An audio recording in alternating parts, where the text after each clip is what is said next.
Muito bom, muito boa tarde, meus amados irmãos em Cristo. Nós estamos na nossa sexta aula, né, da Escola do Espírito. Glória a Deus por isso. E hoje nós vamos falar sobre salvação. Vamos falar sobre salvação. E o tema dessa aula é verdades profundas sobre a salvação. E eu vou começar fazendo uma pergunta. Vou começar essa aula com uma pergunta. É possível que alguém que uma vez foi salvo, de algum modo ou de alguma maneira, ela possa perder a salvação? Então essa é a pergunta da aula de hoje, né? É possível que alguém perca a salvação depois de ter sido salvo, é claro, né? Então, em primeiro lugar, eu quero deixar bem claro que eu estou me referindo a pessoas que verdadeiramente foram salvas. Eu não estou falando daquelas pessoas que tiveram experiências religiosas, não estou falando daquelas pessoas que nunca tiveram realmente um encontro verdadeiro e real com Jesus Cristo. Não estou falando de frequentador de igreja, eu estou falando de nascidos de novo. Aquelas pessoas que ouviram o Evangelho, o plano da salvação, creram, receberam a Jesus como Senhor, confessando com a boca, crendo com o coração, que se tornaram filhos de Deus, ou que receberam o direito de serem feitos filhos de Deus, conforme está escrito no Evangelho de João, no capítulo 1, versículo 12. Eu estou falando dessas pessoas, tá? Então vamos lá. Vamos à resposta dessa pergunta, tá? É possível que uma vez alguém, tendo recebido a salvação, possa algum dia, de algum modo ou de alguma maneira, perder essa salvação? Bom, eu, pastor José Costa, creio que não. Eu creio que não há nenhuma possibilidade, não há nenhuma maneira de quem realmente foi salvo perder essa salvação. E eu vou trazer aqui os meus argumentos, biblicamente falando, né? Eu não vou colocar nada de mim, eu não vou dizer o que eu penso, tá? Então eu não vou aqui com achismos. Eu acho que não perde a salvação porque... Não tem nada de achismo. Tudo que eu vou apresentar aqui, eu vou apresentar com bases bíblicas, tá? Aí cabe a cada um de vocês crer ou não, tá? Eu creio que não perde. Eu creio que uma vez salvo, salvo para sempre. Ok? Aí você, depois que você ouvir toda essa explanação, aí você vai decidir se você realmente vai pensar da mesma forma que eu ou não. Mas isso não vai fazer diferença, tá, gente? A questão de se crer que salvação não se perde ou se perde, isso não vai mudar nada, porque quem vai definir isso é Deus, tá? Então, o fato de eu crer que salvação não se perde e você crer que salvação se perde, não vai mudar em nada. Porque quem define isso é o Senhor. Então, somente quando nós estivermos lá na glória é que a gente vai ter a verdade absoluta, vamos dizer assim, né? E aí, tudo bem. Mas vamos lá. Eu quero mostrar para vocês a minha argumentação bíblica da minha convicção, ok? Da minha convicção de que salvação não se perde. Eu vou pegar aqui a primeira referência bíblica, que está no Evangelho de João. Evangelho de João, no capítulo 10, versículos 27 ao 29. Jesus disse isso. Veja bem, foi Jesus quem disse. As minhas ovelhas ouvem a minha voz. Eu as conheço e elas me seguem. Eu lhes dou a vida eterna. Jamais perecerão e ninguém as arrebatará da minha mão. Meu Pai que mas deu é maior do que todos e da mão do meu Pai ninguém pode arrebatá-las. Então, vamos ler novamente esse versículo e vamos assinalar, né, marcar alguns pontos aqui, ok? Então, Jesus disse assim, as minhas ovelhas ouvem a minha voz, eu as conheço e elas me seguem. Aí, primeiro ponto, Jesus disse assim, eu lhes dou a vida eterna. Ora, se ele nos dá uma vida que é eterna, então como pode alguém perder algo que é eterno? Se a vida é eterna, então não tem nenhuma maneira ou possibilidade dela ser perdida. Porque se uma vez alguém que recebeu a vida eterna perder essa vida, então ela não era eterna, era uma vida passageira. Mas Jesus disse que ele dá a vida eterna, é uma vida para toda a eternidade. Aí ele diz, jamais perecerão. Bom, eu fui no dicionário, né, no Google, pesquisar o significado da palavra jamais. Olha o que eu encontrei. Jamais significa nunca, em nenhum momento ou sob nenhuma hipótese. É um advérbio de tempo com sentido de negação absoluta. Ou seja, então o que Jesus quis dizer com jamais?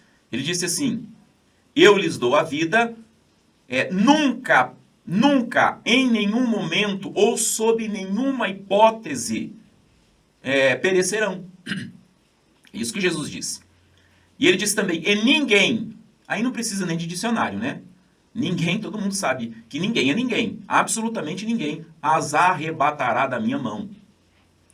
E meu Pai que mas deu é maior do que todos, e da mão do meu Pai ninguém pode arrebatá-las. Ora, se o Pai, ele é maior do que todos, mais poderoso do que todos, quem que é maior do que Deus, ou mais poderoso do que Deus, para arrebatar da mão dele aquilo que pertence a ele, que ele comprou com o sangue de Cristo? E todo aquele que é nascido de Deus é de Deus, se tornou filho de Deus. Tem alguém mais poderoso do que Deus para arrancar esse filho da mão de Deus? Para tirar ele? Não tem. Mais poderoso do que Deus ou maior do que Deus? Não tem. Então a minha resposta a esse argumento, né, que salvação se perde, é o seguinte: se Jesus, em João, capítulo 10, versículo 27 ao 29, afirma que suas ovelhas jamais perecerão, então dizer que um salvo pode perecer é contradizer diretamente as palavras do próprio Cristo. Ok? Agora vamos para João, capítulo 5, versículo 24. Está escrito assim, palavras do Senhor Jesus. Em verdade vos digo, quem ouve a minha palavra e crê naquele que me enviou, tem a vida eterna, presente, contínuo. Não entrará em condenação, futuro, mas passou da morte para a vida, passado. Então aqui nós temos os três tempos, passado, presente e futuro. Quando o Senhor ele perdoou todos os nossos pecados, ele perdoou do passado, presente e futuro. Evidentemente, quando Jesus morreu lá na cruz, quem tinha nascido entre nós aqui? Nenhum de nós tinha nascido. Nós nem existíamos, mas ele já havia perdoado os nossos pecados quando ele morreu lá na cruz. Então ele estava morrendo por pecados futuros. Pecados de gente que ainda ia nascer, que ia pecar e que ia receber o perdão quando cresce no Senhor Jesus. Então, a minha resposta ao argumento contrário de que salvação se perde é o seguinte: esse texto de João 5,24 diz que o crente, ele tem a vida eterna. Então, é um presente contínuo. Então, ele tem, e isso é algo que será para todo sempre. Ele nunca vai deixar de ter a vida eterna. Por isso que ela é eterna. Então, ele tem a vida eterna. Passou da morte para a vida, passado. Então, lá no passado, quando eu recebi a Jesus como meu Senhor e Salvador, eu passei da morte para a vida. E isso não existe um caminho de volta.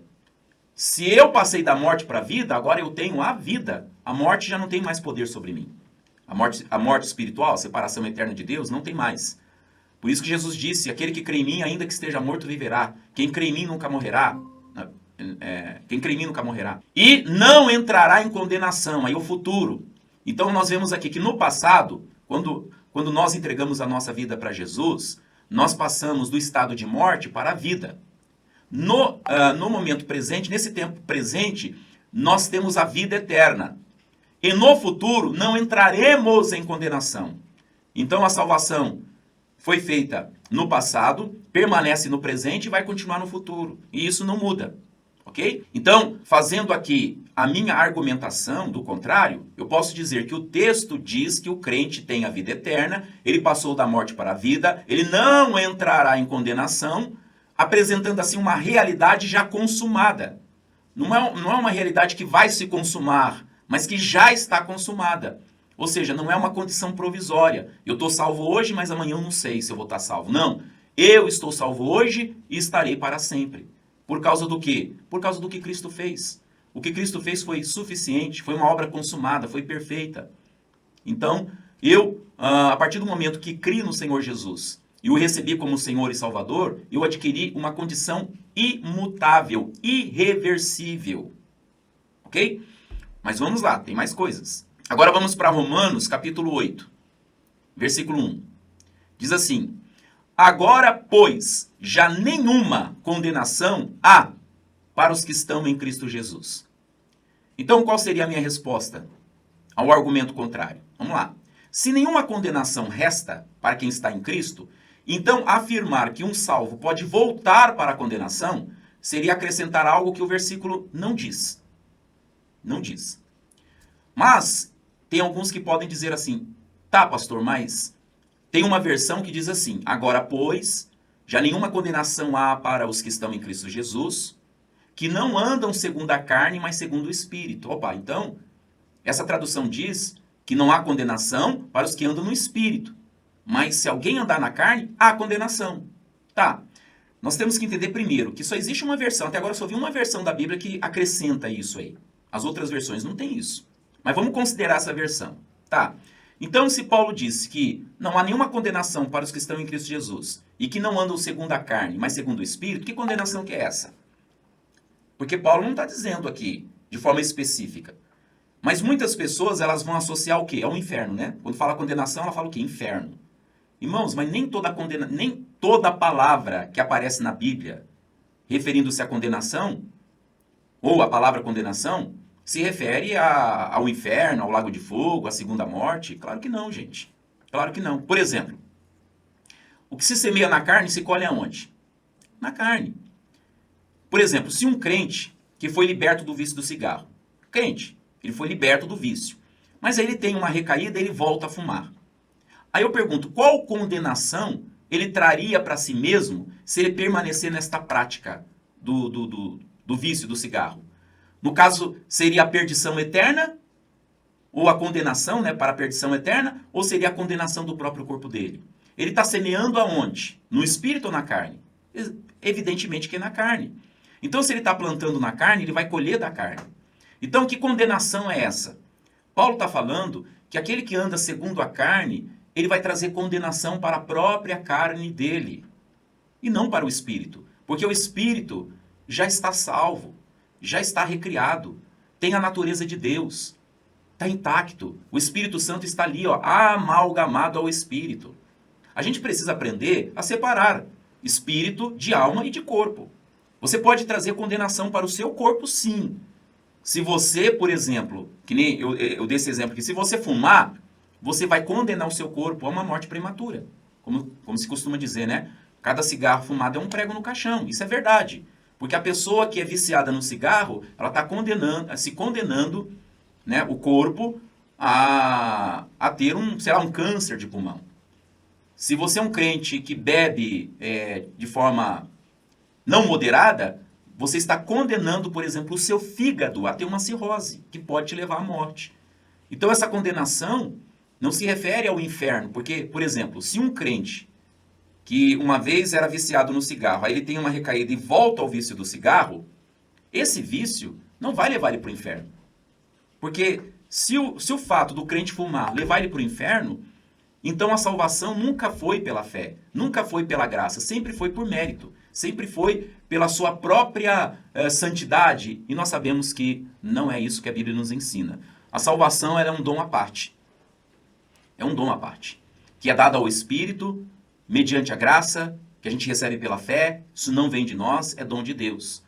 Então, assim como um crente, mesmo que ele venha andar na carne, e se ele permanecer na carne, então a condenação que ele vai trazer é na própria carne dele, e não no Espírito, que uma vez foi recriado, nascido de Deus, né?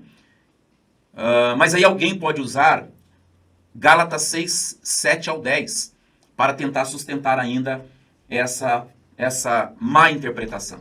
Então eu quero ler aqui Gálatas capítulo 6, versículo 7 ao 10, porque tem muitos que sustentam, né, essa interpretação de que se andar na carne tem condenação, sim. Se não andar no Espírito, andar na carne, vai para o inferno.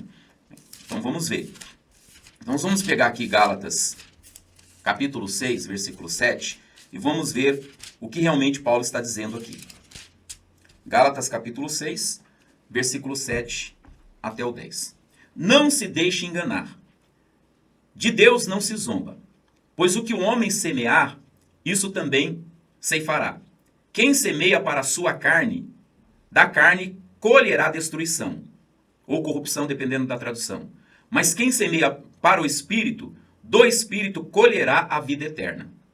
E não nos cansemos de fazer o bem, pois no seu tempo próprio colheremos, se não desanimarmos. Portanto, enquanto temos oportunidade, fazemos o bem a todos, especialmente aos da família da fé. Então, muitos, eles se baseiam nesse texto de Paulo para dizer que, realmente, se um crente andar na carne, ele perde a salvação. E eles se baseiam exatamente nesse versículo de número 8, né? O versículo de número 8, que diz assim, ó, quem semeia para a sua carne, da carne colherá destruição, mas quem semeia para o Espírito, do Espírito colherá a vida eterna. E aí, muitos dizem, está vendo? Se a pessoa semear na sua carne, vai colher destruição, ou seja, perdição, vai para o inferno. Mas se ela semear para o Espírito, ela vai colher a vida eterna. Só que, vamos lá, vamos compreender o que Paulo está dizendo. A gente nunca pode pegar um versículo e isolar ele. Texto fora de contexto acaba se tornando um pretexto para uma heresia. Primeiro, nós temos que examinar o contexto. Paulo está falando de salvação aqui, no capítulo 6 de Gálatas. É de salvação que ele está falando? Não é. Do que ele está falando? Vamos lá. Então vamos ler o capítulo 6. Ele diz assim, ó, a partir do versículo 1. Irmãos, se alguém for surpreendido em algum pecado, vocês que são espirituais, deverão restaurá-lo com mansidão. Cuide-se, porém, cada um, para que também não seja tentado. Levem os fardos pesados uns dos outros, e assim cumpram a lei de Cristo. Se alguém se considera alguma coisa não sendo nada, engana-se a si mesmo.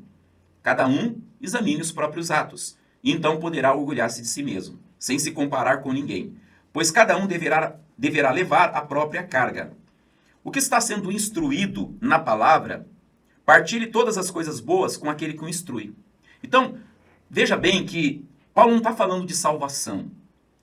Ele está falando aqui de obras, do bem que a gente deve fazer, né? Não trata de salvação. Aí ele diz assim, ó, não se deixe enganar, de Deus não se zomba, pois o que o homem semear, isso também ceifará. Quem semeia na sua carne, da carne ceifará corrupção. Mas quem semeia no Espírito, do Espírito colherá a vida eterna. Então vamos entender agora. Se Paulo não está falando de salvação nesse texto, então ele está falando aqui de obras, de fazer o bem, né? Como diz o versículo 9, não nos cansemos de fazer o bem. Né? Enquanto temos oportunidade, devemos fazer o bem a todos, especialmente aos da família da fé. Então ele está falando de relacionamento horizontal, ele está falando de fazer o bem, de ajudar, de contribuir. É isso que ele está falando. E quando ele fala que aquele que semeia na carne, da carne colherá corrupção, ele está dizendo que se você ou se nós ficarmos semeando, se nós semearmos na nossa carne, então nós vamos colher os resultados disso. O que é semear na carne?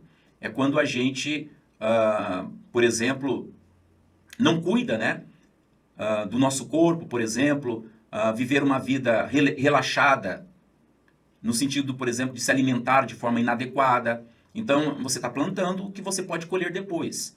Né? Por exemplo, a obesidade pode gerar doenças, né? Até o próprio vício, né? Quando a pessoa ela é viciada em algo, não precisa ser cigarro ou bebida, mas qualquer coisa que a pessoa ela se torna viciada. O açúcar, por exemplo, que mais? O açúcar, ou qualquer outra coisa que você exagera, pode trazer danos ao seu corpo.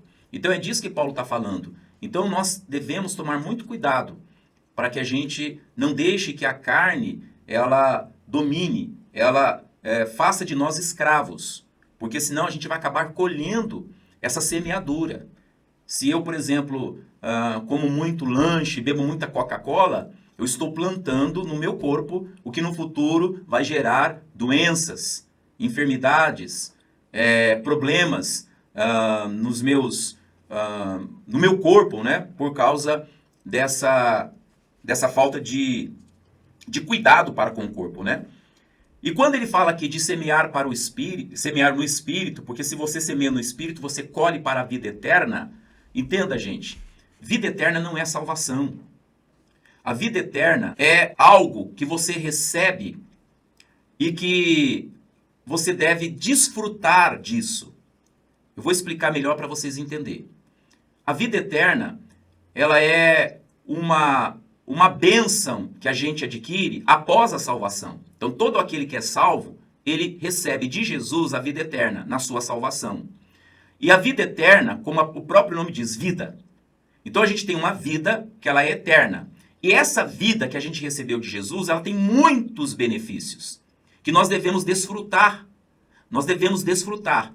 Então, por exemplo, quando nós recebemos essa vida, que é eterna em Cristo Jesus, ela começa aqui, na terra, e continua lá na eternidade. Jesus disse assim, ó, eu vim para que vocês tenham vida e a tenham em abundância. Então, para nós desfrutarmos desta vida que ele nos deu, então nós precisamos andar no Espírito, porque aí nós vamos colher os frutos desta vida. Só que a gente não pode associar vida eterna com salvação. Não, vida eterna é algo que a gente recebe após a salvação. Então, quando você é salvo, então ele te dá vida. Uma vida que começa aqui e continua lá. E essa vida que ele nos deu após a salvação, ela tem muitos benefícios. Por isso que Pedro disse, se alguém quiser desfrutar a vida, que vida? Essa vida eterna que ele nos deu. E ter dias felizes, refreia a sua língua do mal e os seus lábios de falar engano. Então, quando a palavra vida eterna aparece, não está falando de salvação, está falando de algo que vem após a salvação. Vocês estão entendendo? Então, quando Paulo está dizendo assim, o que semeia na sua carne, vai colher da sua carne, né? Destruição, corrupção. O que é carne? Carne, irmãos, quando a palavra carne aparece, ela está falando não do espírito. Então, vamos separar uma coisa da outra. Quando a palavra carne aparece, está se referindo à nossa natureza humana, o nosso homem exterior. Está falando de corpo e de alma. Está falando de sentimento, de emoções. Então, quando a pessoa ela semeia na sua carne, ela está semeando na sua natureza humana, no seu homem exterior, na sua alma. Quando ela semeia no espírito, então ela vai colher frutos da semeadura que ela está fazendo no espírito, que é a verdadeira pessoa recriada em Cristo Jesus, perfeita em Cristo Jesus. Então é isso que Paulo está falando. Ele não está falando de salvação, porque o assunto aqui não é salvação. O assunto aqui é obras, é fazer o bem. Fazer o bem a si mesmo e principalmente para os outros. Então é isso que Paulo diz. Se você ficar semeando na sua carne, você vai colher a corrupção. Agora, se você semear no Espírito, do Espírito você vai colher para a vida eterna, para essa vida que você recebeu. Então tudo aquilo que diz respeito a essa vida que nós recebemos após a salvação, tudo que diz respeito à vida e piedade, nós vamos tomando posse através de uma vida no Espírito. Nós vamos, porque, veja bem, aonde está a vida eterna? A vida eterna ela está no nosso espírito. Jesus disse, quem crê tem a vida eterna. Então a vida eterna, ela não está no nosso corpo físico, ela está no nosso espírito. Essa vida que está no nosso espírito, quando a gente anda no espírito, nós vamos colher desta vida. A gente começa a colher os frutos da vida eterna, que são paz, vida abundante, prosperidade, enfim, tem muitos benefícios que a gente pode adquirir, colher a partir desta vida quando a gente semeia no Espírito. Então, aqueles que semeiam no Espírito vai colher dessa vida que está dentro do seu Espírito. Mas se você semear na sua carne, no seu homem exterior, então você vai colher da sua carne, que é a corrupção, né? Uma morte prematura, uma doença, uma enfermidade, né? Uma obesidade, uma velhice precoce, enfim. É isso que Paulo está dizendo. Então, vida eterna não é salvação. Vida eterna é o que você recebe após ser salvo. Você recebe a vida eterna no seu espírito. E você desfruta dessa vida aqui e muito mais lá. Ok? Então, acho que ficou claro isso aí, né? Então, vamos para outra referência bíblica. Vamos para Romanos 8:30. Romanos capítulo 8, versículo 30. Onde está escrito assim, ó. E aos que predestinou, também chamou. Aos que chamou, também justificou. E aos que justificou, também glorificou.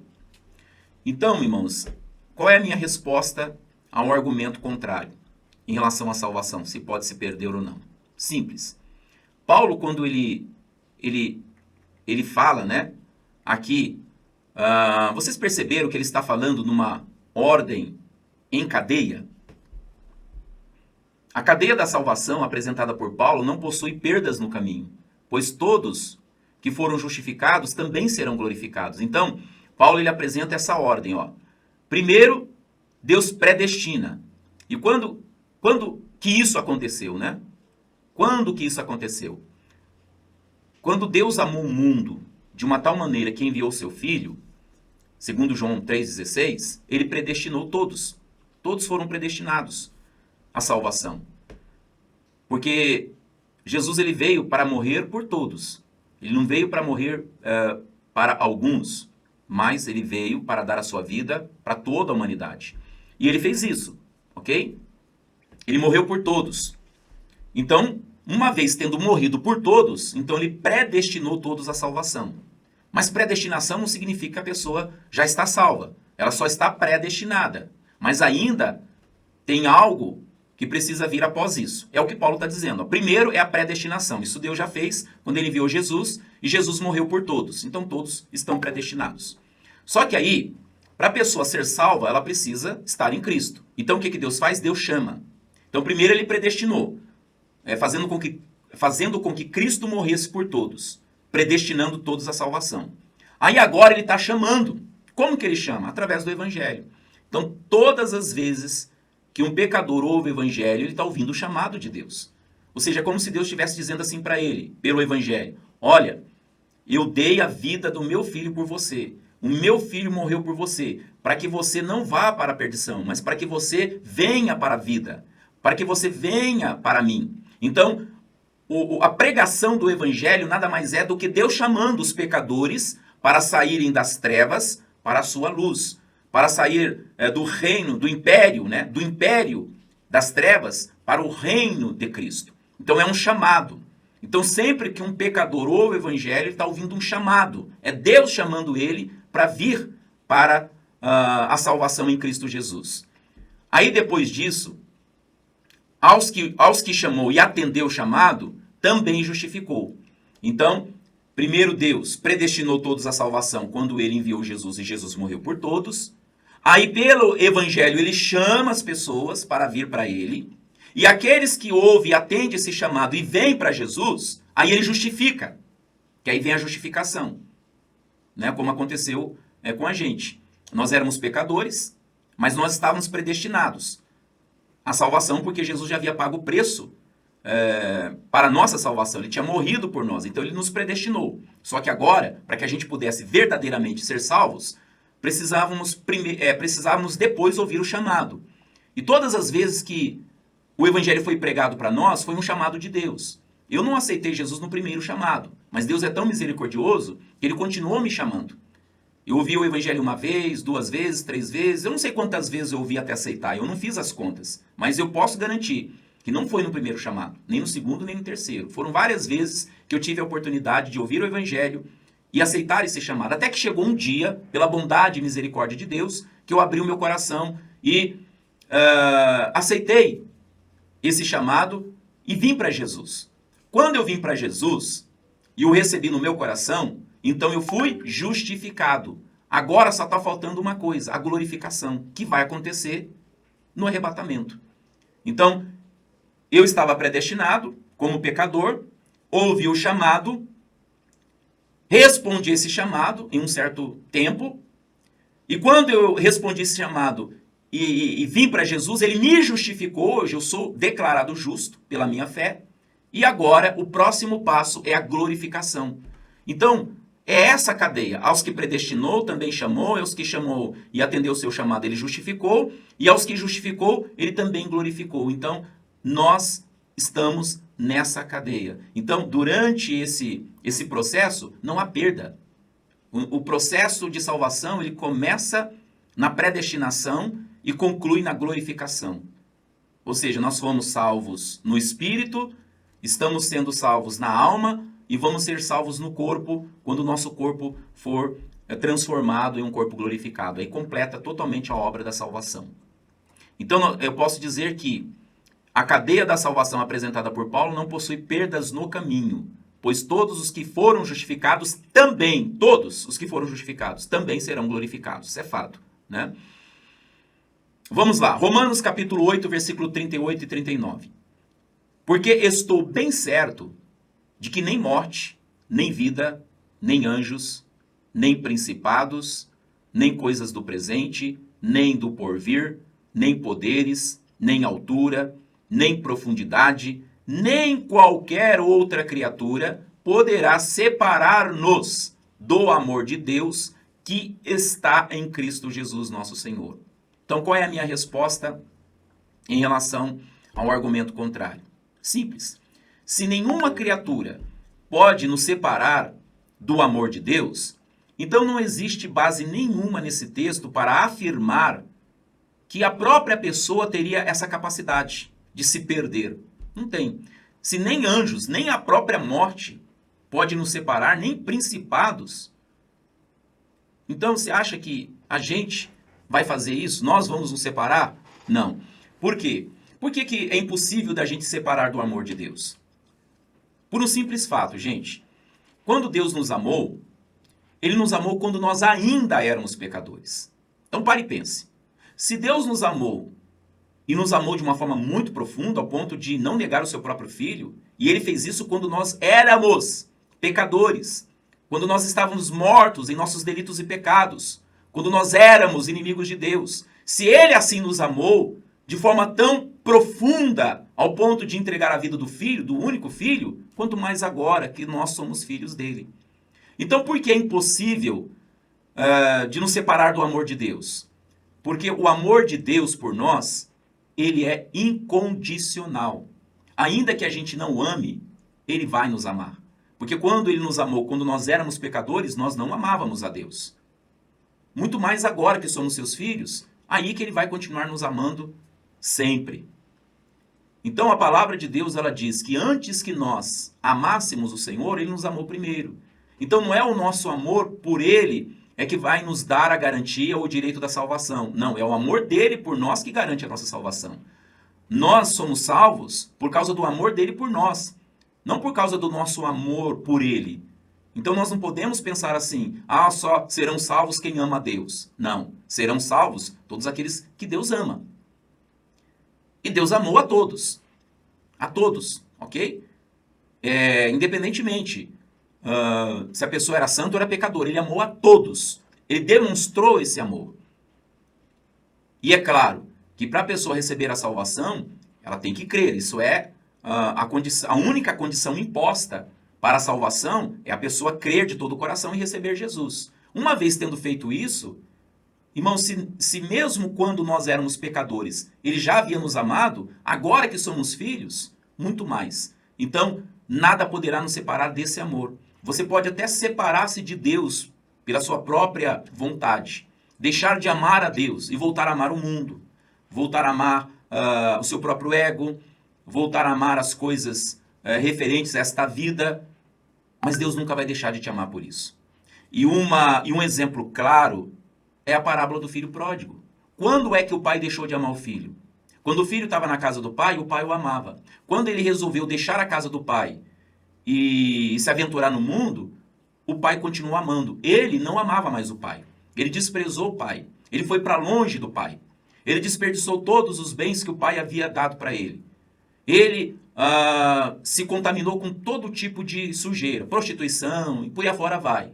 Então ele não amava mais o pai. Ele não tinha mais comunhão com o pai. Mas o pai nunca deixou de amar ele.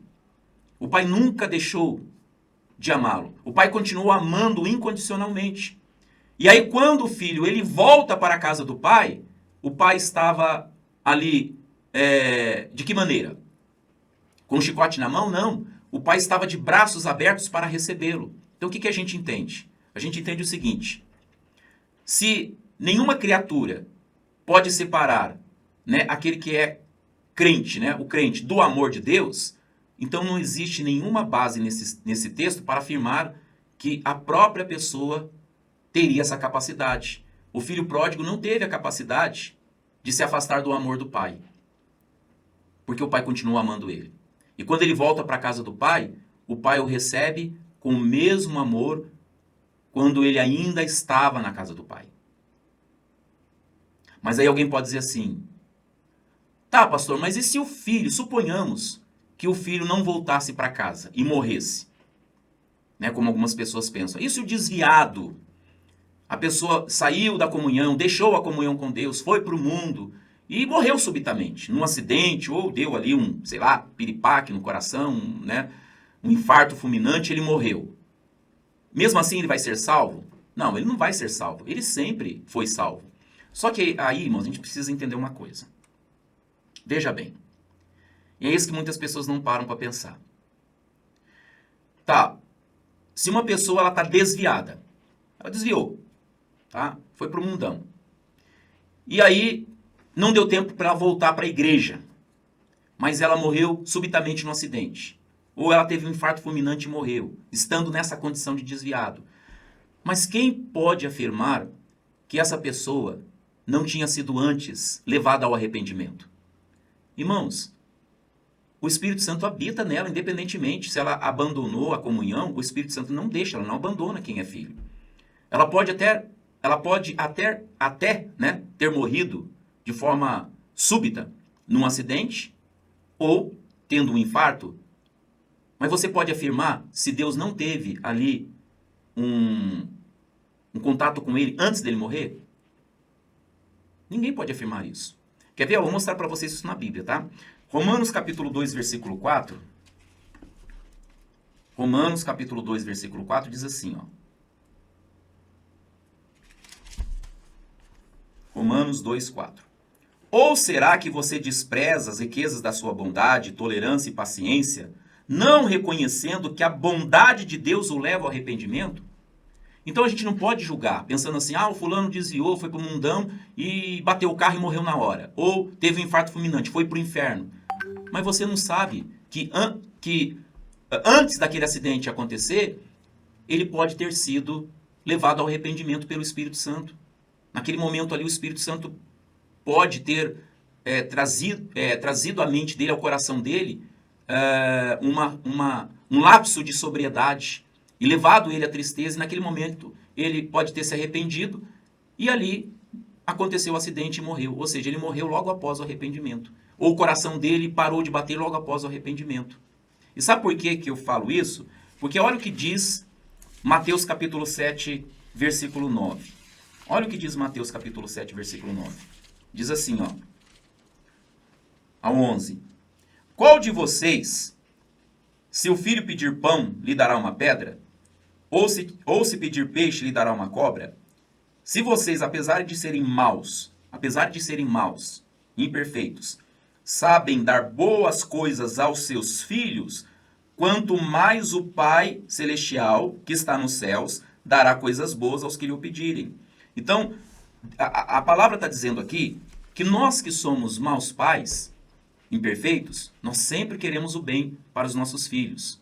E se a gente vê que um dos nossos filhos está correndo risco, né, de sofrer algum tipo de acidente e a gente puder evitar esse acidente, a gente não evitaria? Por exemplo, vamos supor que você está na praia, você está ali tomando um sol e o seu filho está lá na praia, você está observando ele. Seu filho é criança tal, mas você está ali.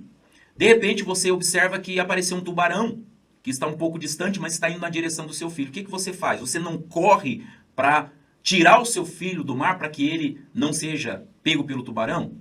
Ou seja, ou você vai ficar olhando o tubarão vir até o seu filho e devorar ele? Claro que não, você vai dar um jeito de salvá-lo. Muito bem. Nós que somos pais, não queremos que os nossos filhos sofram algum tipo de mal, se nós podemos evitar. Nós vamos evitar que eles sofram mal. Quanto mais Deus, que é o Pai, que nos ama muito, que ama todos os seus filhos. Então, se o Pai nos ama e tem cuidado de nós, você acha que Ele não vai ter cuidado também daqueles que se afastaram e deixaram a comunhão, talvez por decepção, ou sei lá qual seja o motivo, né? Deus sabe. Você acha que Deus simplesmente vai abandonar, vai falar, você escolheu esse caminho, então te abandonei. Não, Deus não abandona. Deus ele fez uma promessa para todo aquele que é crente. Ele disse assim, eu jamais te abandonarei. Nunca, jamais te deixarei. E Deus falou isso de forma incondicional. Não importa a condição que a pessoa esteja. Esteja ela em comunhão com Deus ou mesmo tendo deixado a comunhão. Deus ele é fiel. Mesmo que a pessoa não está sendo fiel, mas Deus vai ser fiel àquilo que ele prometeu. Então ele não vai abandonar aquela pessoa. Então Deus vai esperar uma oportunidade para resgatá-lo. mesmo que seja no último lapso da vida dele, mas Deus vai alcançá-lo.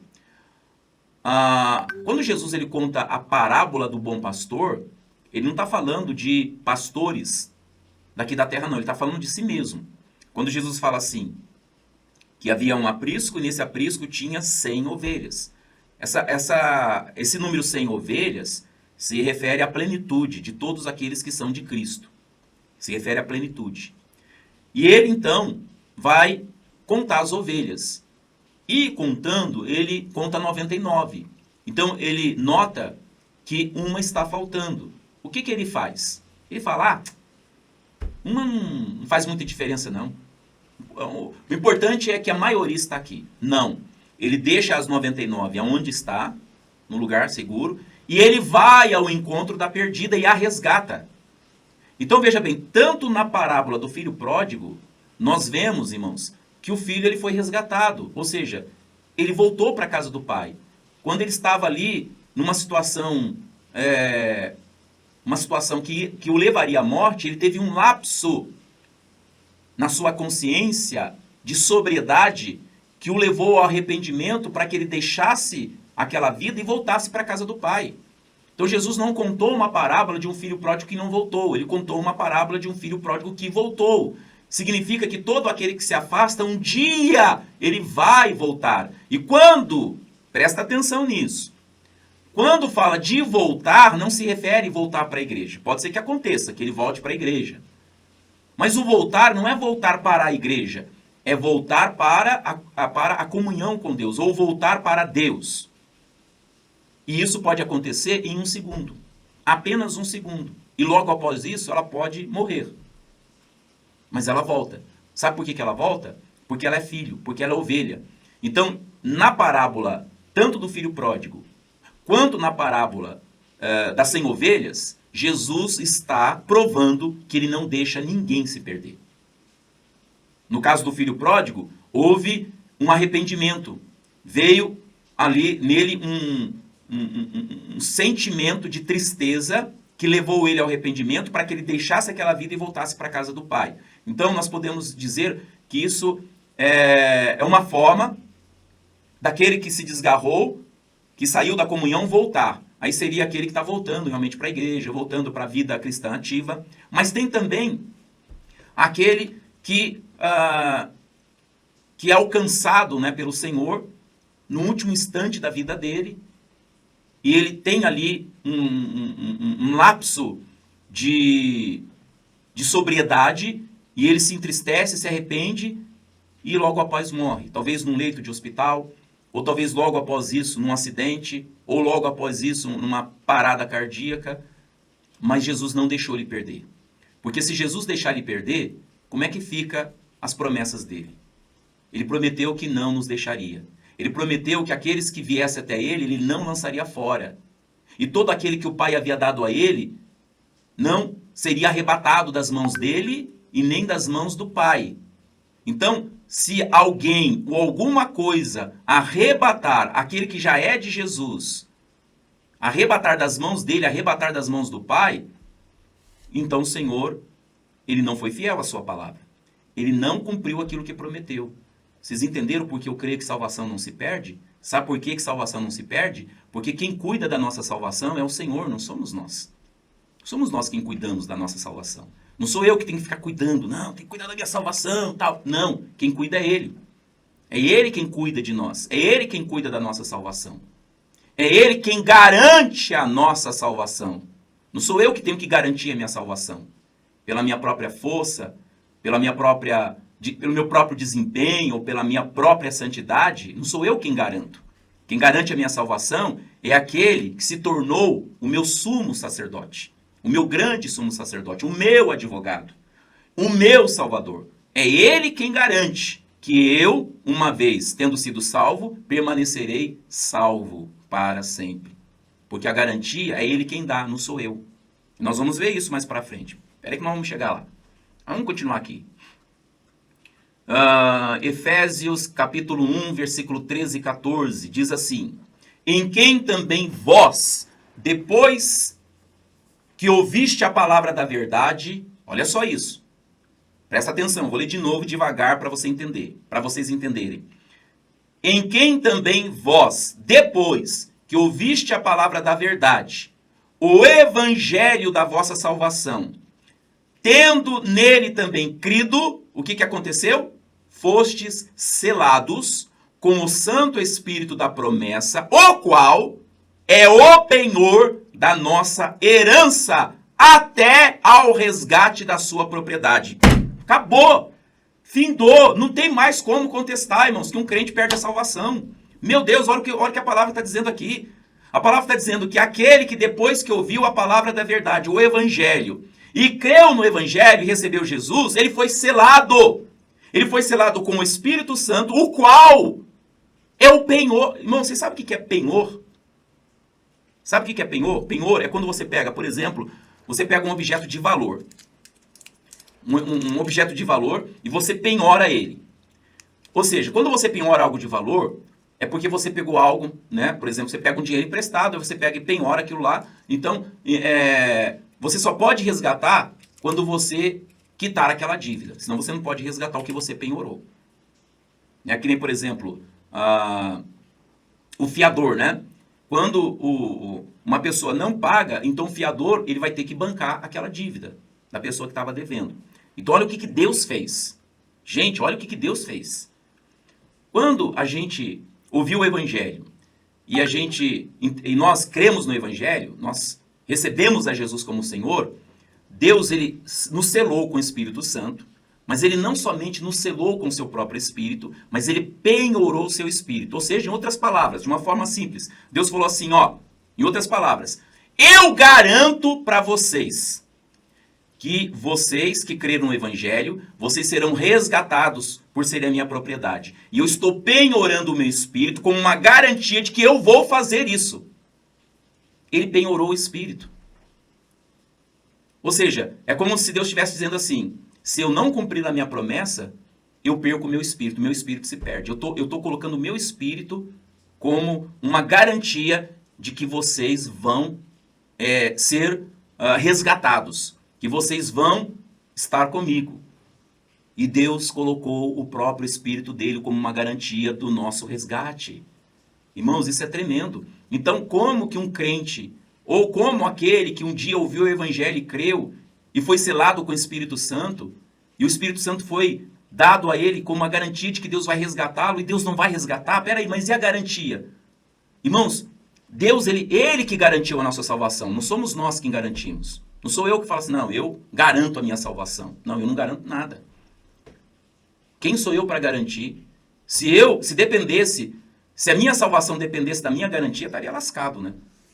Eu teria que me esforçar muito para poder cumprir a minha parte nessa garantia, mas não foi eu que garanti, foi Deus quem fez a garantia. Ele garantiu.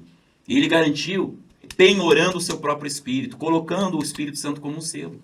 Então, gente, não tem como, né, a gente pensar que algum dia a gente vai perder a salvação. Mas aí, tá, se eu perder a minha salvação, então peraí, mas, Senhor, o Senhor não garantiu que eu seria resgatado? Né? Então, não tem como.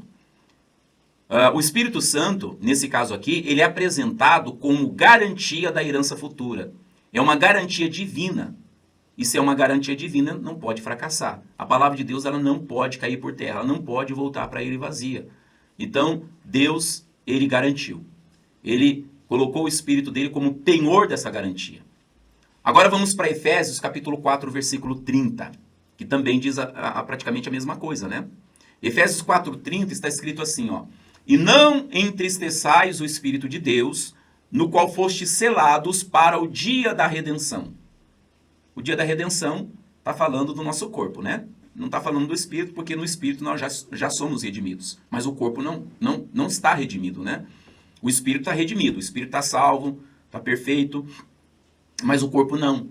Então, chegará o dia da redenção do nosso corpo. E o Espírito de Deus é o selo dessa garantia de que nós seremos, que nós teremos um novo corpo, que no arrebatamento ou na ressurreição de quem morrer antes, né, haverá uma redenção do corpo, ou seja, um corpo novo, um corpo glorificado.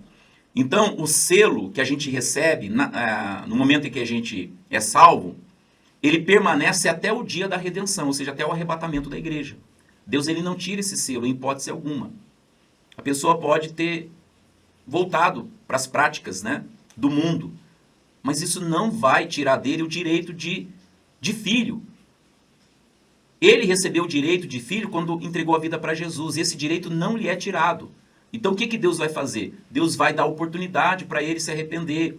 E Deus não vai permitir que ninguém tire a vida dele até que ele se arrependa. Entendeu? E Deus vai trabalhar para isso. Nem que seja, como eu disse, no último segundo. O Espírito Santo pode falar com ele, trazer uma tristeza que vai levar ao arrependimento, e logo após o arrependimento, Deus fala, agora vem. Não vou perder essa oportunidade de trazer você para casa. Mas deixar ele se perder, Deus não vai deixar. Irmãos, é a mesma coisa. Você está vendo o seu filho, está vendo um tubarão que está se aproximando do seu filho. Você vai ficar olhando? Não, você vai correr para salvar o seu filho, para livrar o seu filho da boca do tubarão. É a mesma coisa o que Deus faz, o que Jesus faz. Jesus, que é o bom pastor, ele é o bom pastor. Ele vai atrás daquela que se desgarrou. Não tem nenhuma ovelha que era realmente ovelha dele e que se desgarrou, que ele simplesmente abandona. Que ele fala, problema dela. Ninguém mandou ela se desgarrar. Agora se lasque. Não. Ele vai atrás. Ele vai recuperar. Ele vai trazer de volta. E quem faz isso é ele. Pode demorar um pouco? Pode até demorar um pouco, mas ele vai fazer. E quando ele traz de volta, ele pode trazer de volta no sentido da pessoa voltar ao rebanho, ou então da pessoa ir para a glória. Mas que ele faz, ele faz. Pode ter certeza absoluta disso. Não importa o quanto a pessoa se afundou no pecado, na lama, não importa. Essa pessoa, o bom pastor que é Jesus, vai atrás dela, vai achar ela e vai resgatá-la. Talvez de volta, para a comunhão com os irmãos, ou então para o reino celestial. Mas que vai ser resgatado, vai. Porque ele é o bom pastor. Ele deu a vida pelas suas ovelhas. Ele não vai permitir que uma ovelha dele se perca mais de jeito nenhum. Não, não vai. Filipenses capítulo 1, versículo 6, está escrito assim: estou plenamente convicto de que aquele que começou boa obra em vós, há de completá-la até ao dia de Cristo Jesus. Então nós podemos observar aqui que a perseverança final depende da fidelidade de Deus em concluir sua obra e não da capacidade humana de preservá-la. Então aquele que começou a boa obra em nós, ali no momento que a gente ouviu o Evangelho e recebemos a salvação, quem vai completar essa obra é ele. Então ele começou, ele vai terminar. Então, isso é um fato, né?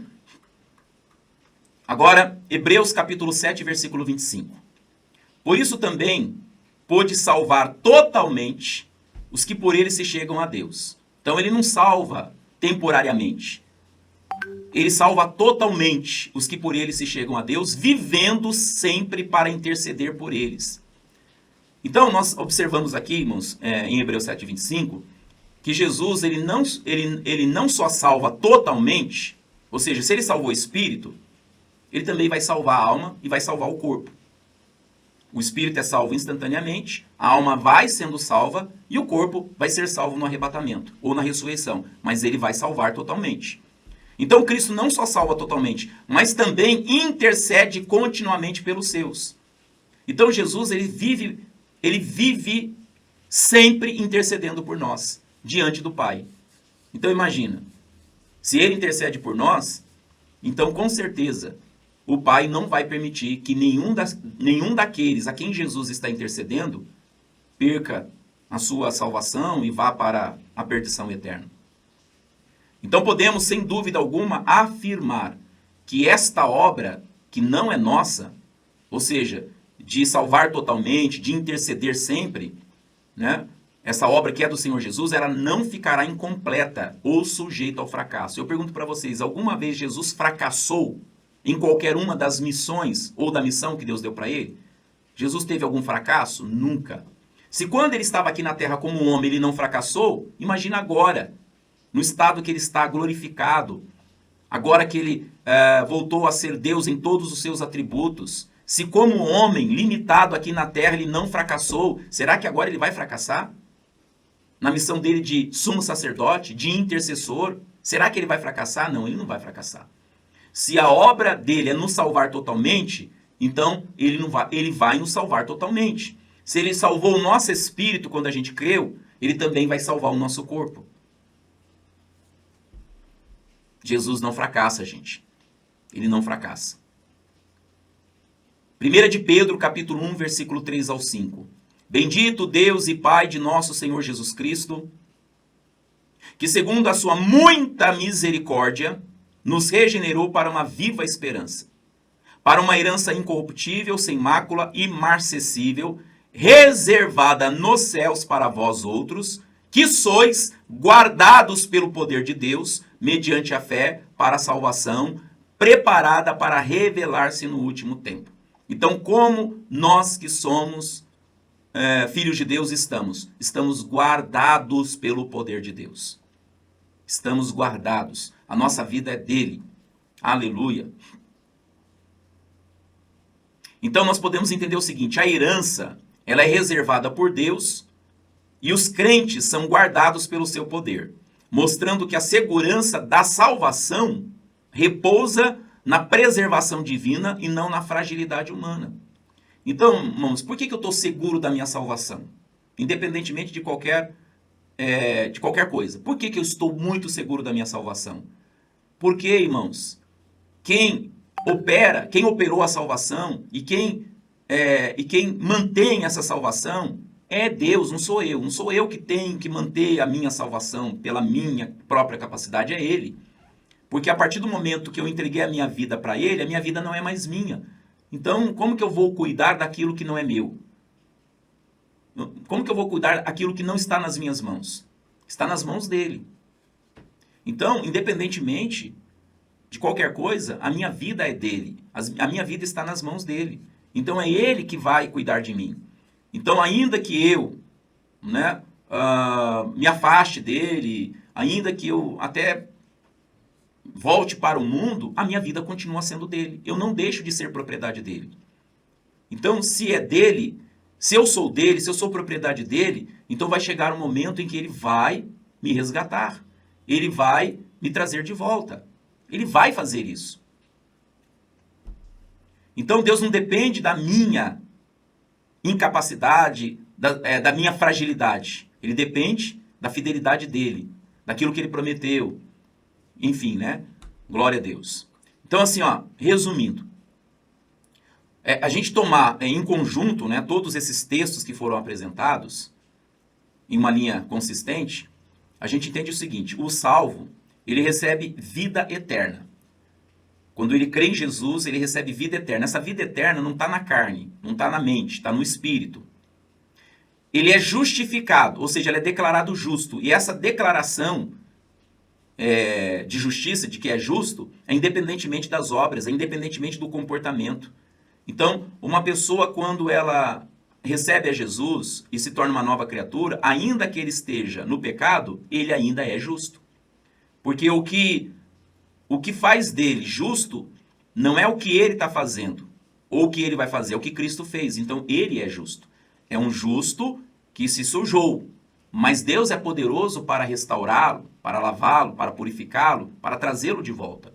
Então, o salvo, ele recebe vida eterna, ele é justificado, tudo isso por obra do Espírito. Ele é selado pelo Espírito Santo, ele é guardado pelo poder de Deus, ele possui Cristo como intercessor permanente, ele é sustentado pela promessa de que Deus completará a obra que iniciou. Então, essas declarações constituem uma forte base bíblica para a convicção de que a salvação concedida por Deus é definitiva e ela não pode ser perdida. Não pode ser perdida. Um filho de Deus, ainda que ele venha se afastar, mas mesmo assim, ele não deixa de ser filho. Por isso que as mães, quando vão na penitenciária, elas continuam tratando eles como filhos. Né? Ou seja, o filho fez um monte de bobagem, está preso, mas nunca deixou de ser filho. Por isso que as mães vão visitar os filhos. A parábola do filho pródigo mostra um filho que abandonou a casa do pai, desperdiçou a herança e viveu de maneira pecaminosa. Mesmo em sua rebeldia, Jesus nunca disse que ele deixou de ser filho. Em Lucas 15, 24, olha a declaração do Pai. Porque este meu filho estava morto e reviveu, tinha se perdido e foi achado. Então a gente observa que o Pai, ele não disse, este homem voltou a ser meu filho. Não, mas este meu filho.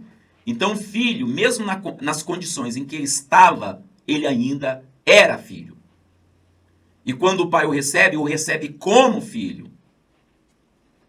E traz ele de volta aquilo que era de direito dele por ser filho.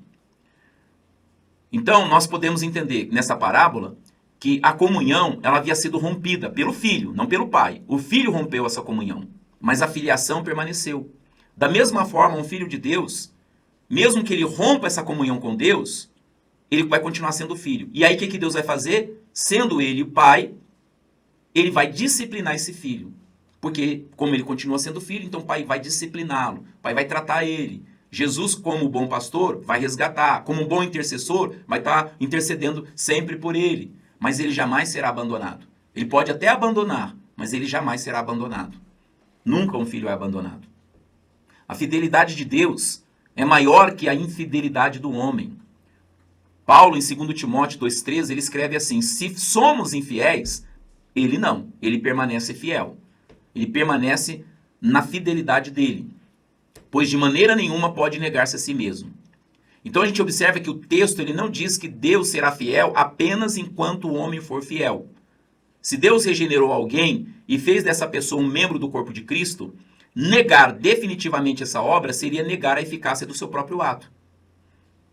Então a segurança da salvação, ela repousa na fidelidade de Deus e não na inconstância ou na constância do homem, né? Agora, como que se explica Mateus 24:13? Isso é uma das passagens também que muitos usam, né? Para sustentar o argumento de que salvação se perde. Mateus 24:13 diz assim.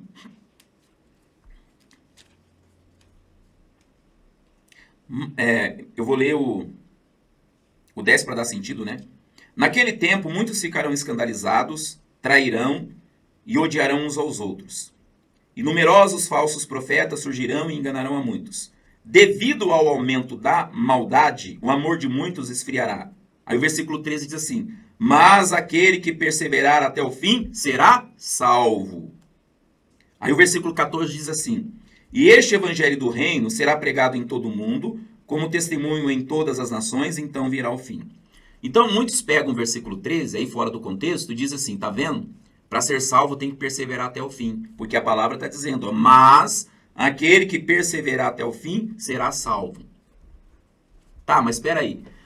Quando Jesus usou essas palavras, mas aquele que perseverar até o fim será salvo, de que tempo ele estava falando? Aí a gente precisa ler todo o contexto, para a gente saber em que tempo Jesus estava falando. Então vamos descobrir em que tempo Jesus estava falando que aquele que perseverar até o fim será salvo? Então vamos lá. Em que contexto ele estava falando? Então se a gente for um pouquinho mais para trás, né? Nos versículos anteriores, vamos pegar, por exemplo, a partir do versículo 4. Cuidado que ninguém nos engane, pois muitos virão em meu nome dizendo, eu sou o Cristo, e enganarão a muitos. Vocês ouvirão falar de guerras e rumores de guerras, mas não tenham medo. É necessário que tais coisas aconteçam, mas ainda não é o fim. Nação se levantará contra nação e reino contra reino. Haverá fomes e terremotos em vários lugares. Tudo isso será o início das dores. Então eles o entregarão para serem perseguidos e condenados à morte. E vocês serão odiados por todas as nações por minha causa. Bom, Jesus estava falando para quem? Para os judeus. Ok? E ele está dizendo que eles seriam odiados por todas as nações. Aí eu pergunto, nesse tempo que nós estamos vivendo, os judeus eles são odiados por todas as nações? Claro que não. Por exemplo, os Estados Unidos é pró-Israel. O Brasil também é, né? Quem é contra Israel não é o Brasil. É o Lula e a sua turma. Mas o Brasil, porque a maior parte da população brasileira é cristã católica, cristã evangélica, né? Então, o Brasil é pró-Israel. E tem outras nações também que são pró-Israel. Não são todas as nações que odeiam eles. Mas vai chegar um tempo em que sim, eles serão odiados de todas as nações. Quando é que isso vai acontecer? Quando o anticristo estiver no governo. Porque o anticristo ele vai querer ser adorado como Deus, e Israel não vai aceitar isso. Ela vai ser uma nação que não vai se dobrar. E aí o anticristo vai incitar as nações do mundo a odiar Israel simplesmente pelo fato deles não se dobrarem àquele que se intitulará o próprio Deus. Então nós não estamos vivendo esse tempo ainda, ok? Esse tempo ainda não chegou, ok? Naquele tempo muitos ficarão escandalizados, trairão e odiarão uns aos outros, e numerosos falsos profetas surgirão e enganarão a muitos. Nós ainda não estamos vivendo esse tempo nessa dimensão de ódio, de traição. Tem muito disso, mas ainda nós não chegamos a esse nível, onde o próprio Senhor Jesus disse que os da própria família vão trair uns aos outros, o pai vai entregar o filho vai entregar o pai, a morte, mas ainda nós não chegamos, né, a esse tempo. E aí no versículo 12 diz: devido ao aumento da maldade, o amor de muitos esfriará, mas aquele que perseverar até o fim será salvo. Então, peraí. Aquele que perseverar até o quê? Até o fim. Tá, mas o que é esse fim? E muitos não param para pensar nisso. Só pensam na questão. Tá vendo? Para ser salvo, tem que perseverar até o fim. Mas que fim é esse? As pessoas não falam. Os que, né, defendem a ideia de que salvação se perde. Tá, para a pessoa ser salva, ela tem que perseverar até o fim. Então, que fim é esse? Ah, não, pastor, até o fim da vida, né? Tem que perseverar até a morte. Aqui não está dizendo isso. Esse fim não é a morte física. Esse fim é o fim dessa era. É o fim da grande tribulação. É isso que Jesus está dizendo. Jesus está dizendo que quando vier a grande tribulação, os que perseverarem até o fim dela serão salvos, porque vão passar para o milênio. Então é isso que Jesus está falando. Então, ele não está falando aqui de salvação, no sentido da nossa salvação, da salvação do crente. Ele está falando daqueles que passarem pela grande tribulação, se perseverarem até o fim, não negarem Jesus nesse tempo, não aceitarem a marca da besta, estes serão salvos. Até o fim dessa era de tribulação e grande tribulação que corresponde a 7 anos. É isso que Jesus está falando. Aqueles que perseverarem até o fim, até terminar, né, esse período de 7 anos, esses que perseverarem, que se mantiverem firmes em Cristo, que não negarem a Cristo, não aceitarem a marca da besta, estes serão salvos. Ele não está falando de nós, não está falando da igreja, não está falando dos crentes que receberam a Jesus na dispensação da graça, mas ele está falando dos que estiverem no tempo da grande tribulação. O fim que ele está dizendo aqui não é o fim do mundo, não é a morte física, o fim que ele está falando é o final da grande tribulação. Quem conseguir perseverar até o final da grande tribulação sem se juntar ao anticristo, sem adorar a besta e sem receber a sua marca, estes sim é que serão os salvos. Então, entendemos claramente que não está falando aqui de perda de salvação, mas está falando de resistir à pressão, né, que aqueles que ficarem na terra vão sofrer uma pressão muito grande para aceitar a marca da besta. Vamos lá. Cristo pagou todos os pecados do salvo, inclusive os futuros. Quando Jesus morreu na cruz, todos os pecados do crente ainda eram futuros. Em Colossenses 2, 13 e 14 está escrito assim: e a vós outros que estáveis mortos, deu vida juntamente com ele, perdoando todos os nossos delitos, tendo cancelado o escrito de dívida. Então a palavra usada aqui é todos. Não apenas alguns. Não apenas alguns. Então ele perdoou todos os nossos pecados. Então, se ele perdoou todos os nossos pecados, tem algum pecado que pode nos levar para o inferno? Não tem, já que ele perdoou todos. Não existe. Não existe nenhum pecado. De todos ele já nos perdoou. Então não importa o pecado que o crente cometer. Ele não será suficiente, ou não será mais do que suficiente, do que aquilo que Cristo já fez lá na cruz. Ou seja, não tem pecado que possa ser maior que o sacrifício ou que o sangue de Jesus para levar o crente para o inferno. Ou fazer com que ele perca a salvação. Isso se torna algo totalmente impossível de acontecer. Tem pecado que possa ser maior do que o sangue de Cristo? Não tem. Qualquer pecado que o crente cometer, o sangue de Jesus é poderoso para cobrir aquele pecado. Ele não só cobre, mas ele removeu esse pecado. Então isso significa o quê? Ah, pastor, então significa que eu posso pecar à vontade? Não, claro que não. Essa verdade, ela não é um incentivo, nem é uma licença para a gente pecar. Até porque, como eu sempre falo, né? Todo pecado vai trazer uma consequência. Não judicial, mas vai fazer com que você deixe de desfrutar da vida eterna que existe no teu espírito. No seu espírito, você tem a vida eterna. E essa vida eterna, ela tem muitos, muitos benefícios aqui na terra e muito mais lá. Mas se você viver pecando, você vai se privar dos benefícios desta vida que Jesus nos deu e que está no nosso espírito. Simplesmente isso. Então você quer pecar achando que, pastor, então já que eu não vou para o inferno, então eu vou pecar. Escolha é sua. Só que você vai se privar da graça. Você vai se privar dos benefícios da sua salvação. Você não vai viver a vida abundante que ele tem para você. Você pode até mesmo, dependendo, ir mais cedo para o céu e ainda chegar lá no céu ser repreendido pelo Senhor. Olha, filho, olha quanta coisa boa, olha quantas maravilhas eu ia fazer através de você. Se você tivesse vivido uma vida para mim, você ia ganhar muitas almas. Agora, olha quantas pessoas lá no inferno que você poderia ter ganhado. Ou seja, você vai passar vergonha lá no céu. Você vai ser repreendido pelo Senhor lá no céu por ter tomado a escolha errada. Então, quando a gente tem esse entendimento, que mesmo que a gente peque, não importa o pecado que a gente cometer, não será suficiente para levar a gente para o inferno, quando a gente tem esse entendimento, isso não pode provocar em nós uma reação oposta aquilo que o Senhor espera. Não pode, pelo contrário.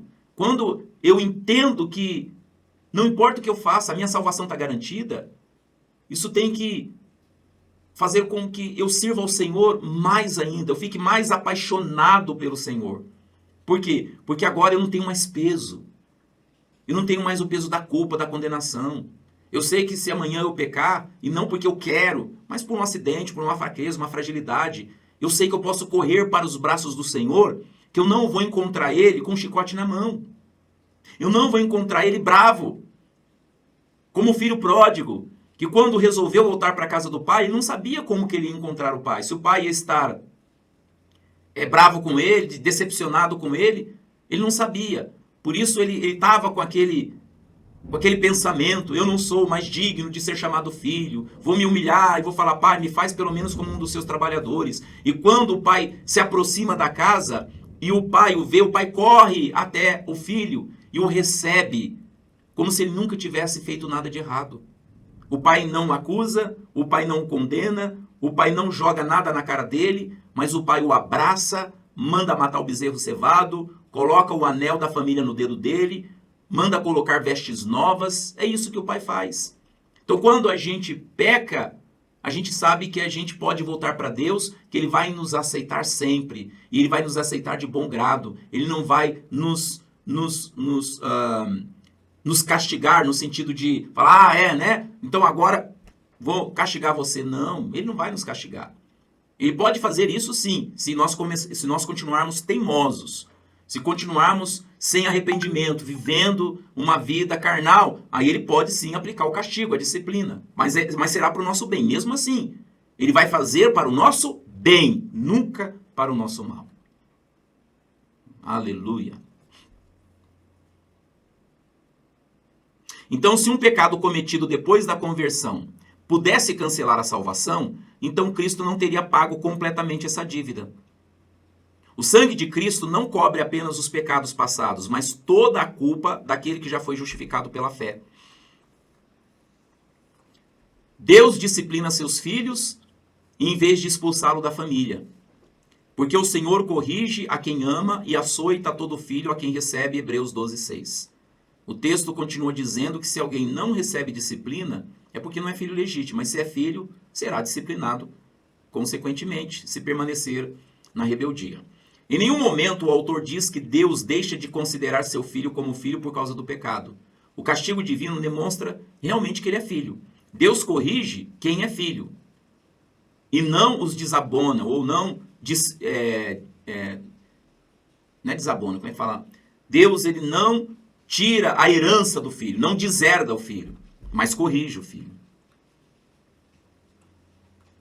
Aí, irmão, só para a gente terminar aqui, eu sei que a aula está bem extensa, eu estou falando muito, mas eu quero encerrar, porque aí depois eu divido o vídeo, né, em partes.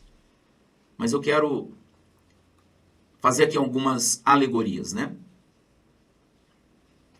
Por exemplo, a lagarta e a borboleta, como a Silvana já falou sobre isso, né? Uma lagarta passa por uma transformação extraordinária. Ela entra em um casulo e depois de um processo profundo e irreversível, ó, guarda bem essa palavra, ela emerge como uma borboleta. Sua natureza mudou completamente. Ela não apenas adquiriu asas, mas tornou-se uma nova criatura. Ninguém jamais viu uma borboleta voltar a ser lagarta. A transformação é definitiva.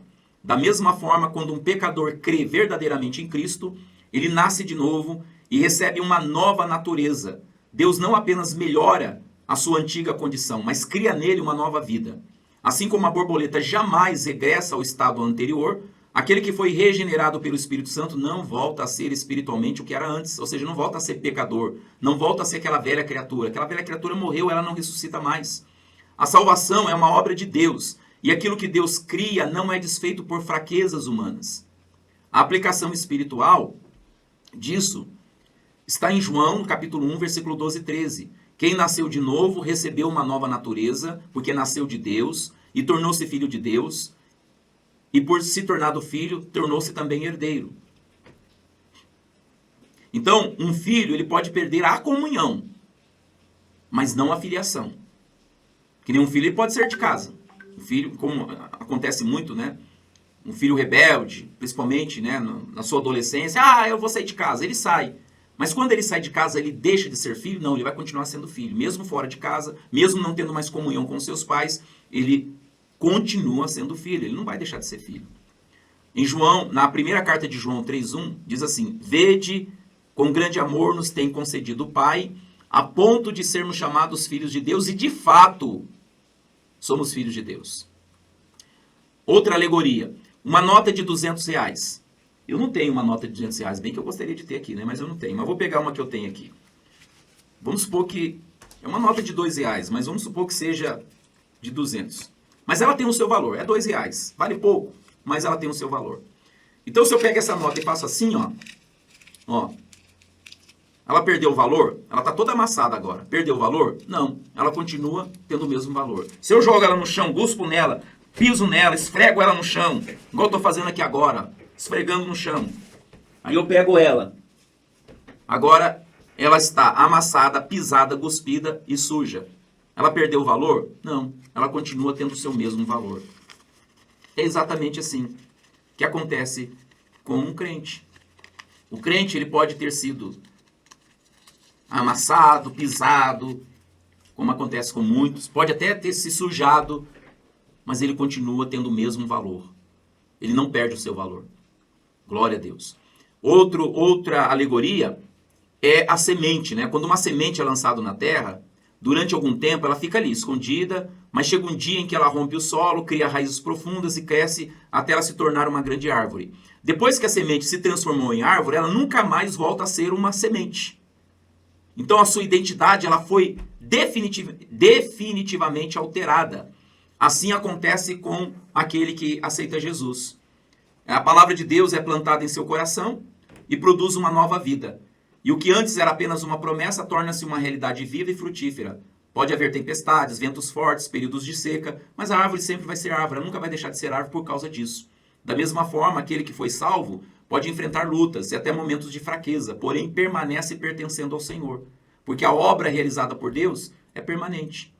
Então o pecador regenerado, que foi transformado pela obra de Deus, pode até sofrer danos em sua caminhada, mas não retorna ao estado anterior de morte espiritual. Isso é impossível, gente, de acontecer. Não tem como isso acontecer. Jesus disse que aquele que crê nele nunca morrerá. Nunca morrerá. Passou da morte para a vida. Então, se alguém está em Cristo, é uma nova criatura. As coisas velhas já passaram para trás. Tudo se tornou novo. Glória a Jesus. E aí, por fim, outra alegoria seria um padeiro que está ali amassando duas massas diferentes, separadas, Mas aí ele resolve juntar as duas massas. E aí ele começa a sovar, sovar, sovar. Aí chega um ponto que ficou impossível agora de separar uma massa da outra, né? Ou seja, elas se tornaram uma só. Então, o que a gente entende? A gente entende o seguinte: nós antes éramos uma massa. Quando nós entregamos a nossa vida para Jesus, então Deus nos pega e nos põe em Cristo. E o Espírito Santo vem e ele nos torna um com Cristo, como está escrito, né? Aquele que se une ao Senhor é um espírito com ele. Então, nós e Cristo, eu e Cristo nos tornamos uma coisa só. E isso é impossível de separar. Aquele que está em Cristo não pode ser separado mais dele. Agora pertence a ele, tem a natureza dele, tem o DNA dele, tem a vida dele, é herdeiro com ele, é co-herdeiro com ele. Enfim, Deus pegou uma massa que estava separada, juntou a Cristo e amalgamou. Então nós somos um em Cristo, somos o próprio corpo dele, fazemos parte da natureza dele. Então não tem mais como separar. O crente é inseparável daquele que o salvou, né? Daquele que o resgatou. Aleluia! Glória a Jesus.